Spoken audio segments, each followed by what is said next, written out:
todo por la rápida detención del presunto asesino de Marina y de Laura. Un crimen absolutamente execrable que, desgraciadamente, sigue en pocos días a otros crímenes también contra las mujeres, y alguno especialmente lamentable para mí personalmente, porque conocí a una de las personas que murió, la concejala Dolores Moya, concejala nuestra en un municipio valenciano, en el municipio de Serra. Y, por lo tanto, me uno a esa felicitación y a esa condena por tan execrables asesinatos. Señor ministro, entrando en la cuestión que nos ocupa, su intervención ha sido absolutamente, ya se lo ha dicho la señora Díaz, bochornosa, patética, lamentable, vergonzosa. Aun creyéndonos, sí, esos y otros calificativos, señor ministro, porque aun creyéndonos lo que usted ha venido a contar, la milonga que ha venido a contarnos hoy aquí, aun creyéndonos esa milonga que ha venido usted a contarnos aquí, solamente eso ya sería sobradamente justificado para exigirle su dimisión del cargo de ministro del Interior. Solamente eso ya sería... Solamente lo que usted ha venido aquí a contarnos hoy, esa milonga, ya sería suficiente como para exigirle la dimisión del cargo del ministro del Interior. ¿Cómo puede ser que un ministro del Interior de un país serio, como se supone que es España, reciba a un vicepresidente del Gobierno imputado por los hechos tan graves como se le imputan al señor Rato para hablar de su seguridad? Pero es que es usted el responsable de la seguridad de todas las personas que están sometidas a vigilancia en España. ¿Es que es usted el que varía y el que decide el número de policías que tiene cada uno? ¿O es que era imprescindible que el ministro del Interior le dijese al exvicepresidente del Gobierno, imputado en tantos casos ya, le dijese por qué puede o por qué no puede, si va a conservar o si no va a conservar la vigilancia? ¿La ha conservado? ¿Se la ha aumentado? Poca preocupación tiene el señor Rato con su seguridad cuando salta de los yates o se pasea en Vespa comiendo en restaurantes por Asturias. Ninguna preocupación por su seguridad. Y si, desde luego, toda la preocupación por su seguridad que tiene el señor Rato es lo de los tuits, señor ministro, lamentable, lamentable. Porque tuits aquí, con amenazas de muerte, para desgranar, los hay a cientos. A cientos, de todos, de todos. Y no por eso nos vamos a reunir con el señor ministro a pedirle, ay, por favor, manténgame, increménteme o no me retire. O sea, lo que usted nos ha venido a contar ya da pie a que le pidamos su dimisión, señor ministro. Es lamentable. Vivimos en un continente en el cual los ministros en otros países, en otros estados, dimiten por haber copiado un trozo de su tesis doctoral, o por haberle imputado a su mujer la multa que conducía él, pero dice, no, sí ha sido mi mujer. Y cuando la gente se entera, dimite el ministro. Vivimos en un continente en el que pasan esas cosas. Pero en España, lamentablemente, el verbo dimitir, y por lo menos para el Grupo Popular, parece ser una palabra rusa y no una cuestión a ejercer. Pero aparte, señor ministro, es que lo más preocupante de todo son otros hechos que usted no dice, preguntas que se le han hecho y que yo le reitero, pero además incongruencias absolutamente claves. Usted ha venido aquí a decirnos que no habló de los asuntos personales en ningún caso del señor Rato. Y el señor Rato ha dicho que habló de todo lo suyo. ¿Quién miente aquí? ¿El ministro o el señor Rato? ¿Habló o no habló de todo lo suyo? ¿Va a hacerle una querella al señor Rato por decir que habló de todo lo suyo o no? Pero además, es que no es cierto que usted separe los poderes y no se entere de las operaciones policiales. Mire, orden de 19 de abril de 2012 de la Guardia Civil, que especifica que se recuerda a todas las unidades que, por orden del Teniente General Director Adjunto Operativo, el DAO, con el que usted se va a Roma a ver al Papa, el DAO, se le deben de remitir a él antes de las 11 horas de cada miércoles y hasta nueva orden una breve reseña de las operaciones que vayan a entrar en fase de explotación en la semana siguiente, indicando los siguientes extremos: nombre, concepto, fecha, número previsible de detenidos, registro de inmuebles, posibles implicaciones de cargos públicos, de personas y de registros de sedes oficiales. Con esto, ustedes someten a la Guardia Civil a una tensión entre informar a la superioridad por esta orden o acatar el silencio al que están obligados por las actuaciones judiciales. Usted es perfectamente conocedor de todo lo que se mueve en la Policía Nacional y en la Guardia Civil. Es perfectamente conocedor. Es perfectamente conocedor incluso antes de que pasen los hechos. Y a veces le da lugar a meter la pata. Les recuerdo que en su equipo, en su maravilloso equipo, metieron la pata sacando un comunicado media hora antes de que se produjese una operación contra ETA, porque tenía la información, pero tenían demasiada prisa en hacerla pública. Media hora. Solamente le costó el puesto, no sé si era su jefe de gabinete de prensa o alguien de su gabinete le costó el puesto, porque se adelantaron en el tema. O sea que no sé qué nos está contando usted hoy aquí, señor ministro. No sé qué nos está contando usted hoy aquí. Al final, la sospecha que nos cae es por qué se reúne precisamente en el ministerio, para decirle si puede o no puede tener más o menos escoltas. Y eso con haber hablado con cualquiera de su equipo o habérselo dicho por teléfono. Mira, Rodrigo, lo siento, pero es que esto es el jefe del operativo el que decide si hasta cuántos policías puedes tener o no, y yo lo siento, pero no puedo hacer nada. Esto no es un tema que dependa de mí. Bastaba con eso.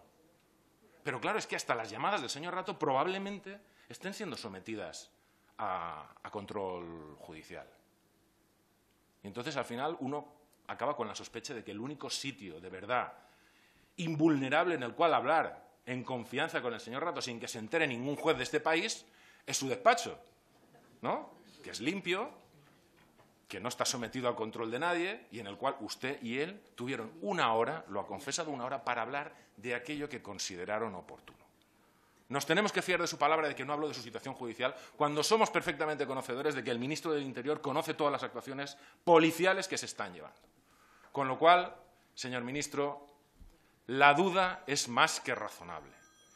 Y cuando a la duda se acompañan las contradicciones que han habido en los comunicados del Ministerio, porque primero, si la reunión era pública, ¿por qué no se anuncia? Segundo, solo se anuncia cuando ya es confesada públicamente por los medios de comunicación, es descubierta por los medios de comunicación.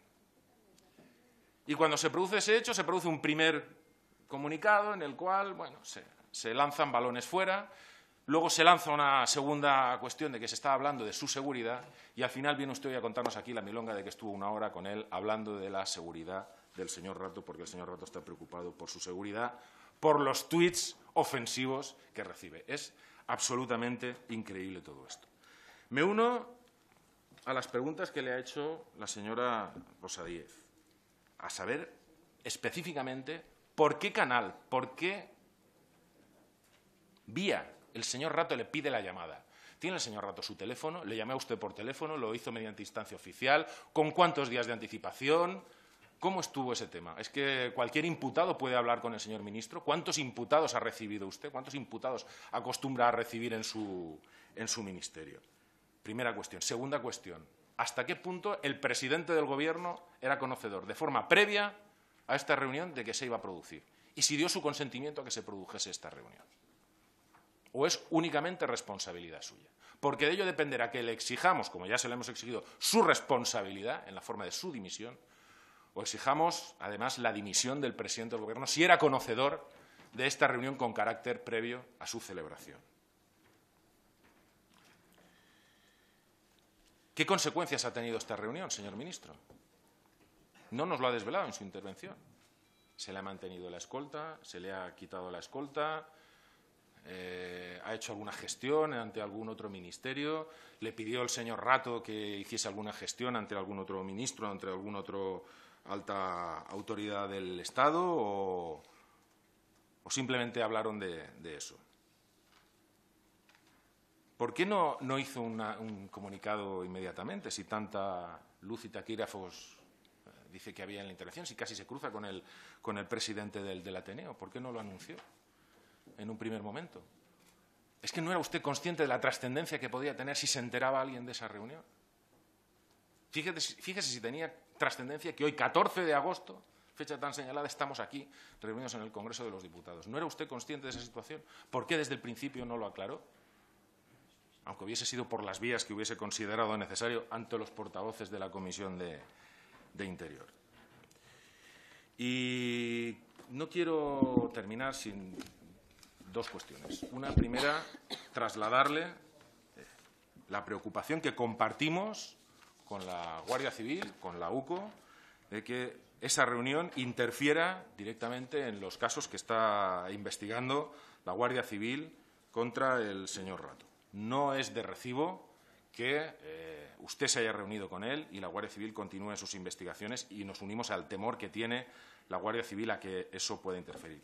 Y lo siguiente, el uso y el abuso de los servicios jurídicos del Estado para la defensa de su honor ante la denuncia del Partido Socialista, una denuncia que a algunos nos puede parecer más o menos precipitada, pero en todo caso, si usted considera que se le daña a su honor, no vaya a recurrir a los abogados del Estado, páguese sus propios abogados, si es su honor el que está dañado por la denuncia del Partido Socialista, y evite que el conjunto de la ciudadanía tengamos que pagar su defensa en un caso por el cual, desde luego, le exigimos de manera irrevocable su dimisión. Nada más y muchas gracias. Gracias a usted, señor Sisto. Pasamos ahora al Grupo de Convergencia y Unión, que pide tener 2 turnos dentro del grupo. Los calificativos que le dediqué al principio de mi intervención sobre su intervención los podría aumentar más todavía, porque en la segunda intervención no ha mejorado en nada la primera, en nada. Ha intentado usted darnos, no sé si unas clases de protocolo y de cómo funciona el ministerio y de cuánta gente va a las reuniones y tal. Pues, bueno, muy interesante para los alumnos de protocolos y tal, pero no aclara absolutamente nada de las circunstancias en las que se producen esas reuniones. Y yo le he hecho una pregunta muy concreta que no ha respondido para nada. Usted se ha dedicado a descalificarnos aquí a todos, ¿no? Descalificar al mensajero, pero no a entrar en el fondo del mensaje. Pero le he preguntado, sí que ha contestado a cuándo se enteró el presidente del Gobierno, sí que ha contestado a si no había alguien más en la reunión, sí que ha contestado a determinadas cosas. Es lógico que cualquiera busque su descargo, en todo caso. Pero lo que le he preguntado es, ¿cuándo le pide a usted la reunión el señor Rato? ¿Por qué canal la pide? ¿La pide por conducto oficial? ¿Se la pide a usted en confianza por teléfono, como amigo, como conocido, como miembro del mismo partido? ¿Cuánto tiempo tiene que esperar el señor Rato para ser recibido por el ministro del Interior de España? ¿Consultó con alguien cómo proceder en este asunto o fue una decisión personal? Pero sobre todo eso, ¿cuándo, cómo, por qué medio el señor Rato, cuánto tiempo tuvo que esperar el señor Rato, ¿no?, para saber qué diferencia hay entre unos ciudadanos y otros y cuánto tiempo tienen que esperar unos ciudadanos y otros? La segunda cuestión que me preocupa es que cuando ya le hemos criticado todos la cuestión de los 400 tuits amenazantes y le hemos dicho que tuits amenazantes y amenazándonos de muerte a unos y a otros, presentes y ajenos, y en mi grupo y en otros grupos y en el suyo, los hay a centenares. Qué curioso la selectividad que hay a veces para ir a detener a determinadas personas por los tuits que hacen. Pero cuando ya ha quedado desacreditado ese argumento, usted nos viene con que hay otro tipo de amenazas. Mire, señor ministro, usted no puede venir aquí y decirnos con que hay amenazas veladas. ¿De quién? ¿De los marcianos? ¿De un grupo terrorista nuevo? ¿De qué tipo son las amenazas que tiene el señor Rato o su familia sobre la cabeza? Usted no puede, después de la gravedad de este asunto, venir y decir que hay amenazas y que no nos puede decir nada.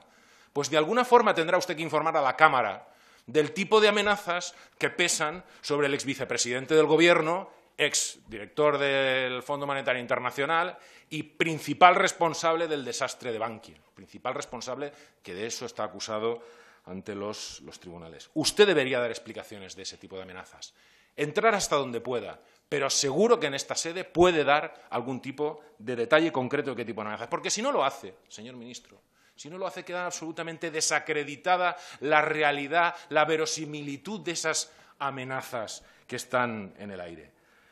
Y mire, no quiero terminar mi intervención sin echarle, porque usted se lo ha echado a otros miembros de la comisión, echarle a usted en cara el uso privativo que hace de los cuerpos y fuerzas de seguridad del Estado. Si a usted le preocupase tanto, como dice, el bienestar y la defensa de los cuerpos y fuerzas de seguridad del Estado, mire, recibiría, por ejemplo, a la gente de AUGC, a los representantes de los guardias civiles, que llevan mucho tiempo, mucho más tiempo, desde luego, que el señor Rato, esperando ser recibidos por usted, por la situación que está habiendo de persecución dentro de la Guardia Civil, dentro de la cual se está encarcelando a gente por cuestiones de aplicación del Código Militar, algo que no se debería producir en ningún caso. Si le preocupase tanto, se preocuparía usted por eso.